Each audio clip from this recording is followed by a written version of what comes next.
कोई खैरात में मिली कामयाबी तो हर शख्स कामयाब होता है। फिर कदर ना होती किसी हुनर की और ना ही कोई शख्स लाजवाब होता। नमस्कार, मैं आपके साथ किशन देता हूँ।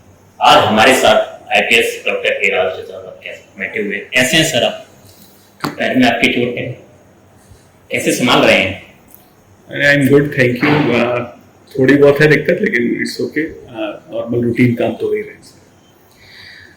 जब भी आपका जिक्र होता है महकमे में या इससे बाहर, लोग जानना चाहते हैं कि किस पृष्ठभूमि से आप आते हैं, आपकी शिक्षा दीक्षा कहाँ हुई, आप कहाँ के रहने वाले हैं? मैं रहने वाला ओरिजिनली आगरा से हूँ और मेरी पढ़ाई स्कूलिंग सब अलीगढ़ में हुई है।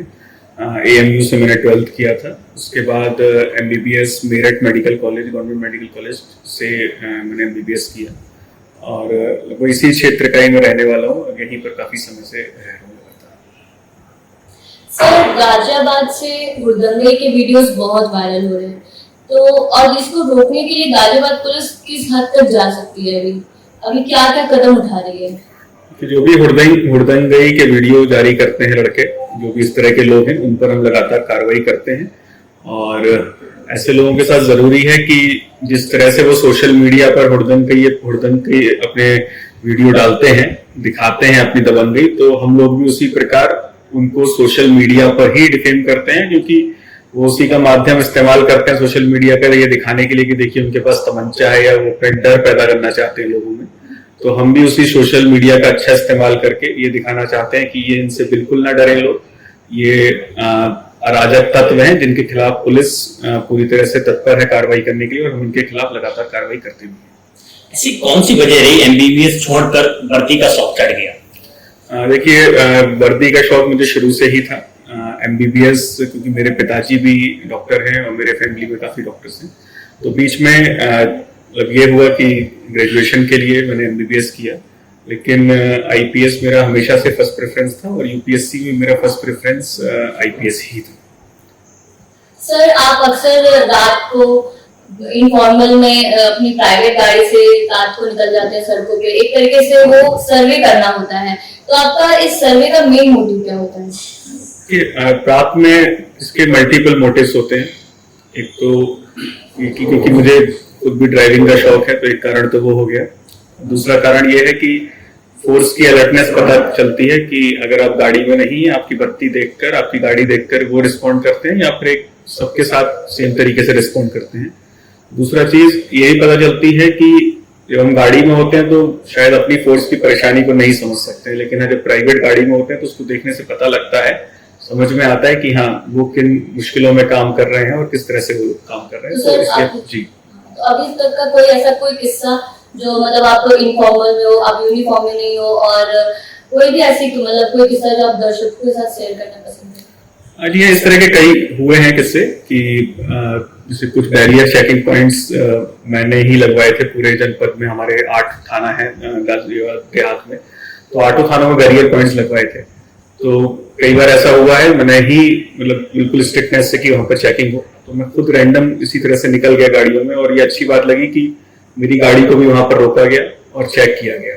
तो उससे पता चलता है कि वो लोग क्योंकि जो उनको दिशा निर्देश दिए गए, जो उनको समझाया गया, तो उसको उन्होंने अनुपालन किया, और सभी लोगों के लिए वो बराबर रूप से चेकिंग प्रभावी रूप से बन रही है। इस कारण से काफी हद तक पिछले कुछ समय में हम जो भी नियंत्रण कर पाए हैं कानून व्यवस्था पे, तो उसका एक बहुत बड़ा कारण ये है कि हमारे बैरियर पॉइंट्स जो हैं देहात में, स्ट्रेटेजिक पॉइंट्स पे हम लोगों ने लगाए थे 8 थाना क्षेत्रों में, स्पेशली बॉर्डर्स पे हमारे, जहां से हमारे अन्य जनपदों के बॉर्डर या फिर गैर राज्य दिल्ली के बॉर्डर्स लगते हैं। तो उसका फायदा ये हुआ कि काफी घटनाओं में काफी कमी लगभग आई है पिछली 1-1.5 माह में, और इसका बहुत बड़ा कारण ये है कि प्रभावी रूप से वहां पर चेकिंग 24 घंटे की जा रही है। एक क्यूरियोसिटी है बहुत से लोगों के दिमाग में कि ब्यूरोक्रेट्स व पॉलिटिकल प्रेशर बहुत ज्यादा होता है। आपको भी कई साल हो गए हैं अब तक, ऐसा क्या कभी आपके साथ हुआ? क्या ये हवा हवाई बातें? देखिए, पॉलिटिकल प्रेशर हम लोग काम कर रहे हैं, सिस्टम के सभी लोग हिस्से हैं, चाहे वो राजनेता हो, जनप्रतिनिधि हो, चाहे हम लोग हो, अधिकारी हो, सभी लोग उसी का हिस्सा है सिस्टम का, और सभी लोग जनता से कनेक्ट हैं। तो जब भी कोई राजनेता या जनप्रतिनिधि कोई भी बात करते हैं तो उनकी बात को सीरियसली गंभीरता से लिया जाता है बिल्कुल, और मेरिट के आधार पर सभी कार्य किए जाते हैं। और जब भी कोई चीज ऐसी हो जो कि क्योंकि उनके पास भी लोग आते हैं तो हम लोग उनको बताते हैं कि यथास्थिति वास्तविक स्थिति ये है, तो वो लोग भी समझते हैं। तो इस तरह का मैंने आज तक कोई भी खास प्रेशर नहीं झेला है। और सभी लोग गाजियाबाद में देखूं तो गाजियाबाद में सभी जनप्रतिनिधि, सभी राजनेता बहुत कोऑपरेटिव हैं और पुलिस का और प्रशासन का लगातार सहयोग करते हैं। सेना के बाद देश के लिए दूसरे नंबर पर सबसे ज्यादा बलिदान देने के बाद पुलिस जनता का दिल आखिर क्यों नहीं जीत पाती? नहीं, ऐसा नहीं है। पुलिस देखिए, एक तो पुलिस लगातार प्रेजेंस पुलिस की रहती है और शायद सारे विभागों में कहूँगा कि सबसे ज्यादा पुलिस ही हमको दिखती है। हर जगह पर पुलिस की प्रेजेंस होती है।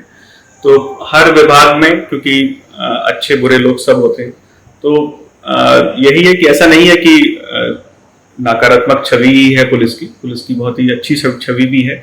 स्पेशली जब हमने कोविड टाइम में जो पुलिस ने काम किया था उसके बाद से पुलिस की बहुत अच्छी छवि बनी है। इसके अलावा हम लगातार कम्युनिटी पुलिसिंग पर भी काफी इफेक्टिव रूप से काम करते हैं। हाँ, कुछ लोगों के कारण चीजें खराब होती हैं, लेकिन फिर भी ओवरऑल मैं कहूँगा, और ओवरऑल इस तरह से कहूँगा कि पुलिस में आने से पहले मैं भी एक सामान्य नागरिक के तौर पर जब भी देखता था तो मुझे ऐसा नहीं लगता था कि, क्योंकि वाकई में अगर आप देखें तो पुलिस 24 घंटे जिस तरह से काम कर रही है वो बहुत ही खराब कंडीशंस में करती है। इस समय जैसे मैं आपको बता रहा हूँ चेकिंग पॉइंट्स, उन चेकिंग पॉइंट्स पर 24 घंटे प्रभावी चेकिंग करना कड़ी धूप में बहुत मुश्किल होता है। तो पुलिस की छवि खराब नहीं है। हाँ, कुछ लोगों के कारण कई बार चीजें खराब होती हैं, लेकिन हम लोग उसको और अच्छा करने का लगातार निरंतर प्रयास कर रहे हैं जनता के साथ और जनता के सहयोग से। क्राइम की बात करें तो गाजियाबाद में क्राइम के क्या हालात है? मतलब दिल्ली से जुड़ा हुआ है गाजियाबाद, एक तरीके से बिल्कुल सटा हुआ कहते हैं, तो क्राइम का भी एक अपना अलग लेवल बन चुका है। गाजियाबाद पुलिस किस तरह की सतर्कता अपना रही है इसको दूर करने के लिए? देखिए, दिल्ली के साथ साथ गाजियाबाद का बॉर्डर जो है वो काफी बागपत से, मेरठ से, हापुड़ से, नोएडा से, इन जनपदों से भी जुड़ता है। और कुछ हद तक हम बुलंदशहर के नजदीक ही पड़ते हैं। तो सभी ऐसा एरिया है कि जहाँ से क्रिमिनल मूवमेंट्स की संभावना अधिक रहती है जब भी बॉर्डर क्षेत्र होते हैं। क्योंकि अगर कोई जिला इस तरह का होता है कि वो एक ही रास्ते एंट्री पॉइंट्स और एग्जिट पॉइंट्स होते हैं तो हम उनको अच्छे से वहां पर रखवाली कर सकते हैं। लेकिन जब मल्टीपल पॉइंट्स ऑफ एंट्री होते हैं तो क्रिमिनल का मूवमेंट थोड़ा फ्री होता है, तो उस कारण से कई बार घटनाएं यहाँ पर बढ़ जाती हैं और जो क्रिमिनल हैं उनकी एक्टिविटी आसपास के मतलब दोनों तरफ होती है किसी भी। तो उसका यही तरीका है कि हम लोग एक तो प्रभावी चेकिंग करें, इसके अलावा अपराधियों पर लगातार हम अच्छी प्रभावी कार्रवाई करते रहें। तो लगभग पिछले 1.5-2 माह में गाजियाबाद देहात में लगभग 15-16 इनकाउंटर्स लगभग हो चुके हैं और इतने अपराधियों को साथ मुठभेड़ हो चुकी है। और लगातार जितनी भी बड़ी घटनाएं हुई थी सबका खुलासा हुआ है। और लगातार जो ऐसे अपराधी हैं जो एक्टिव हैं हमारे यहाँ पर या दिल्ली या बॉर्डर क्षेत्र में, उन पर भी हम लोग लगातार कार्रवाई कर रहे हैं। एक फिल्म आई थी जिला गाजियाबाद, सबको वैसे याद भी होगी। इसमें महंगाई दर में वर्चस्व की लड़ाई शुरू होती है और लाशें बिछना शुरू हो जाती हैं। फिलहाल सीन ऐसा कुछ ही हो रहा है पिछले कई महीनों से गाजियाबाद में, जिसमें करीब 140 से ज्यादा लूट की घटनाएं हुई हैं। देखिए, जो हम पिछले 2 साल का जब हम डेटा देखते हैं तो 2020 और 21 तो दोनों में काफी समय लॉकडाउन रहा था और कोविड का प्रकोप रहा था। तो उस समय इसी ड्यूरेशन में जो घटनाएं थी वो थोड़ी कम थी इससे, उसका कारण एक लॉकडाउन था। लेकिन नॉर्मली रूटीन घटनाएं इससे ज्यादा ही हुई है। इस साल क्राइम ग्राफ डाउन है और 3-4 मंथ की मैं बात कर रहा हूँ। हाँ, इसका एक कारण ये भी है, मैं बता रहा हूँ आपको, कि हम लोग रजिस्ट्रेशन ऑफ क्राइम बहुत अच्छा है यहाँ से, क्योंकि कई सारी चीजें जो संज्ञान में हम लोग के डायरेक्ट लाई जाती हैं, कई बार मीडिया के माध्यम से पता चलता है, कई बार क्योंकि हम लोग का जनता से कनेक्ट अच्छा है तो जनता भी डायरेक्ट हम लोग को बताती है। तो हम लोग प्रयास करते हैं कि फ्री रजिस्ट्रेशन ऑफ क्राइम हो और कोई भी अपराध छुपाया ना जाए। छोटी से छोटी घटना को भी हम लोग लिखते हैं।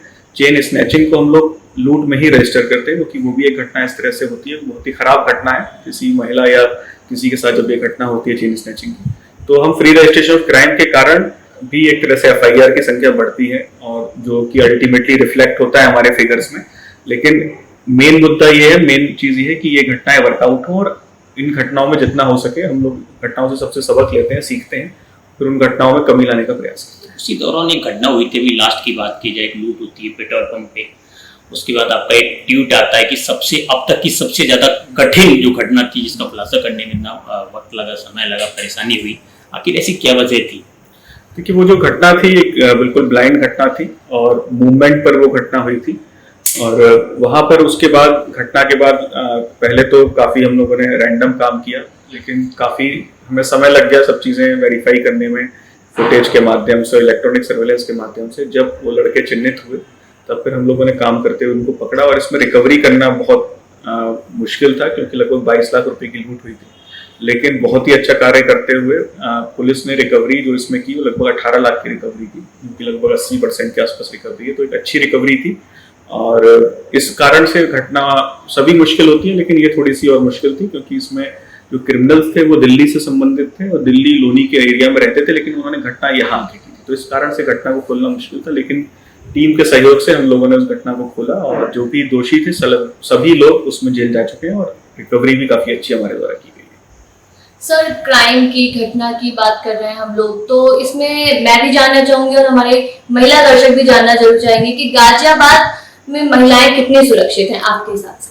गाजियाबाद में महिलाएं पूरी तरह सुरक्षित हैं, क्योंकि घटनाएं अगर आप देखें तो गाजियाबाद में जो हम देखेंगे तो एक पढ़ा लिखा तबका है, जो कि महिलाएं कभी भी अपने साथ कोई भी अपराध होता है तो उसके लिए खुल के सामने आती हैं। क्योंकि इससे पहले मैं और जनपदों में भी रहा हूँ, तो गाजियाबाद कह सकते हैं उत्तर प्रदेश का ऐसा जनपद है, गाजियाबाद या नोएडा हो गया, यहाँ पर महिलाएं अपने विरुद्ध अपराध होने पर चुपचाप नहीं बैठती है, सामने आती हैं। फिर उसके बाद हम उन अपराधों पर लगातार काम करते हैं और इस तरह के लोगों को हम लोग कठोर सजा दिलाने का भी काम करते हैं। तो महिलाएं काफी हद तक सुरक्षित है, क्योंकि अगर हम देखते हैं तो चाहे आप इंदिरापुरम क्षेत्र में चले जाएं, सिटी 2 में, सिटी 1 में, या फिर इवन देहात में, मैं कहूंगा कि महिलाएं काफी फ्रीली, कल रात को ही जैसे मैं कल घूम रहा था लगभग 12 साढ़े 12 बजे, तो कुछ महिलाएं मैंने देखा सड़क पे अपने आप ही अकेले ही घूम रही थी। तो उससे हम कह सकते हैं, बोला अल्टीमेटली यही रिफ्लेक्शन होता है किसी भी उसका, कि महिलाएं कितना फ्रीली मार्केट में और सुनसान स्थानों पर घूम पा रही है, तो उसका मतलब यही होता है कि महिलाएं यहाँ सुरक्षित है। तो काफी हद तक मैं कहूँगा गाजियाबाद में, क्योंकि इसका कारण एक ये भी है कि महिलाएं खुद सक्षम हैं और अपने अधिकारों को समझती हैं, इसका एक कारण ये भी है। इसके अलावा जो भी गवर्नमेंट की परियोजनाएं हैं, मिशन शक्ति हो गया, अन्य परियोजनाएं हो गए, हम लोगों के द्वारा एंटी रोमियो स्क्वाड्स वगैरह सभी क्षेत्रों में एक्टिव रहती है, तो काफी गिरावट हुई है महिला संबंधी अपराधों में। और महिलाओं को हम लोगों ने मोटिवेट किया है कि अगर उनके विरुद्ध कोई अपराध होता है, कोई चीज में चुप ना बैठे और सामने आए और अपनी बात को रखें, और हम जो भी दोषी हैं उसके विरुद्ध कठोर कार्रवाई। गाजियाबाद के लोनी से एक वीडियो वायरल होता है जिसमें युवक गोली चलाकर कर्फ्यू लगाने की बात करता है। उसमें आपका एक ट्वीट आता है कि इससे ज्यादा पीतल तो हमारे पास है, और वो ट्वीट बहुत ज्यादा वायरल होता है। आखिर ऐसी कौन सी वजह रही आपको भी पीतल का जिक्र करना पड़ा उसमें? देखिए, जो अपराधी है, अगर अपराधी को हम उसकी भाषा में जवाब नहीं देंगे तो फिर पुलिसिंग बेकार है। तो मेरे अनुसार मेरी पुलिसिंग का कंसेप्ट यही है कि जैसा अपराधी जिस भाषा में बात कर रहा है, हम उसको उसी भाषा में या उससे कठोर भाषा में जवाब देंगे, तभी अपराध रोक पाएगा। सरकार की मंशा पे खरा उतरने का प्रयास तो नहीं है? जी हाँ, बिल्कुल। सरकार की जो मंशा है क्लियर है कि लॉ एंड ऑर्डर खराब नहीं होना चाहिए, और बिल्कुल जो भी इस तरह के अपराधी हैं सेम उसी भाषा में और उससे कठोर भाषा में उसको जवाब देना है। तो हम लोग उसी तरह से कार्य लगातार कर रहे हैं, और लगातार गाजियाबाद में, गाजियाबाद देहात में लगातार कठोर कार्रवाई अपराधियों के विरुद्ध हो रही है, जिस कारण से अपराध के ग्राफ में काफी कमी है। आपने अपराध की बात की, एनकाउंटर है, ऐसे आप अक्सर एनकाउंटर में दिखाई देते हैं। क्या अपराधी का लास्ट जो अंत सिर्फ एनकाउंटर है? देखिए, अपराधी जिस तरह का जो भी अपराध करता है, अगर अपराधी गोली चला रहा है, किसी के विरुद्ध किसी को गोली मार रहा है, ठीक है, तो ऐसे अपराधियों के विरुद्ध हम भी कठोर कार्रवाई ही करेंगे। उनके विरुद्ध हम बिल्कुल भी इस तरह का रवैया हमारा नहीं है कि हम उनको, क्योंकि कई बार मैं कहूँगा कि जो भी कमियां हैं सिस्टम की, उन कमियों का फायदा उठाकर ये अपराधी बाहर निकल आते हैं। तो वो तो है ही, हम उन कमियों को दूर कर ही रहे हैं, लेकिन हाँ, अपराधी जिस तरह से अपराध करेगा हम उसको उसी भाषा में जवाब देंगे, ये बात क्लियर है। सर, सोशल मीडिया पे क्राइम में बहुत सारे वीडियोस वायरल होते हैं और सोशल मीडिया द्वारा भी बहुत सारे क्राइम्स होते हैं, तो आप कितने एक्टिव है सोशल मीडिया पर? ट्विटर हो गया, फेसबुक हो गया, मतलब और भी कई तरह के। Ghaziabad police as a whole और मैं भी स्वयं सोशल मीडिया पर काफी एक्टिव हूँ, और सोशल मीडिया से भी लगातार हम लोग मॉनिटरिंग करते रहते हैं। काफी लोग हमको टैग करते हैं, कई सारी सूचनाएं हमको सोशल मीडिया के माध्यम से मिलती हैं, तो वहीं पर रिप्लाई कर देते हैं या फिर उनको बोलते हैं कि आप हमसे संपर्क करें। तो इस तरह से काफ़ी चीज़ें हमको पता भी चलती हैं, जो भी चल रहा है व्हाट्सएप ग्रुप्स में और ट्विटर, फेसबुक पे, तो उससे जानकारी मिलती है, तो उससे हम लोग भी अपडेट रहते हैं और किसी भी चीज़ को टैकल करने में, किसी भी चीज़ को समाधान करने में हम लोग को ज़्यादा आसानी होती है। नए युवा जो पुलिस को वर्दी को अपना सपना मानकर तैयारी कर रहे हैं, उनके लिए क्या संदेश देना चाहेंगे? सभी को यही है कि एक बहुत इम्पोर्टेंट जिम्मेदारी होती है अगर हम यूनिफॉर्म पहन रहे हैं, तो उस जिम्मेदारी के लिए पहले खुद मानसिक रूप से तैयार रहिए और यहाँ पर आने के बाद जितना मन लगा के काम कर सकते हैं करिए, क्योंकि यूनिफॉर्म मिलना एक गर्व की बात होती है। हर किसी को यूनिफॉर्म नहीं मिलती है, या तो सेना को मिलती है या पुलिस को मिलती है। सेना जो है हमारी बॉर्डर्स पे हमारी सुरक्षा कर रही है और हम लोग की जिम्मेदारी है कि हम लोग अपने अंदर जो लोग हैं, अंदर जो अपराधी हैं, उन लोग से, अपने लोगों की, अपने समाज की सुरक्षा करें। तो इसलिए वर्दी बहुत इंपॉर्टेंट है और वर्दी हमें ये पावर देती है कि इस तरह के अपराधियों पर हम लोग कठोर कार्रवाई करें और अपने लोग की सुरक्षा करें। रेड फायर है, एक शब्द में जवाब देना होगा। अब तक के कार्यकाल में डॉक्टर इराज रजा ने कितने एनकाउंटर किए हैं? अभी मेरे ख्याल से लगभग 50 के ऊपर मुठभेड़ लगभग हुई है देहात क्षेत्र में। अब तक के संघर्षशील जीवन में सबसे ज्यादा करीबी कौन रहा है? इसमें इस पूरे मेरे करियर में सबसे ज़्यादा करीबी मेरे माता पिता, मेरे दादाजी और मेरी पत्नी रहे। इन लोगों ने हर क्षण मेरा सहयोग किया है, कितनी भी परेशानी की सिचुएशन रही है इन लोगों ने हमेशा साथ दिया है। इस कारण से अब तक सारी चीज़ें अच्छी चल रही हैं और मैं अपने काम पर अच्छे से ध्यान दे पा रहा हूँ। और भी कोई इच्छा इस एसोसिएशन में रह के जो आप करना चाहें? अभी तो शुरुआत है, अभी बहुत काम करने हैं और समाज के लिए जितना अच्छा कर सके, जितना सुरक्षित वातावरण बना सकें, यही मेरा उद्देश्य है और आगे भी लगातार निरंतर इस पर काम करता हूँ। हॉबी में सबसे ज्यादा क्या पसंद है? हॉबी में मुझे कार ड्राइविंग पसंद है। इसके अलावा कभी कभी क्रिकेट खेलना, कंप्यूटर गेम्स खेलना, ये मुझे पसंद है। डॉक्टर इराज रजा पे अगर कभी भविष्य में फिल्म बनती है, तो बायोपिक फिल्म बनती है, तो कौन हीरो करना पसंद करें? कौन हीरो? अभी मैं इस लायक नहीं हुआ कि मुझ पर बायोपिक बने। जब कभी होगा तो शायद मैं इसका जवाब अच्छे से दे पाऊंगा। हीरो कौन पसंद करेंगे?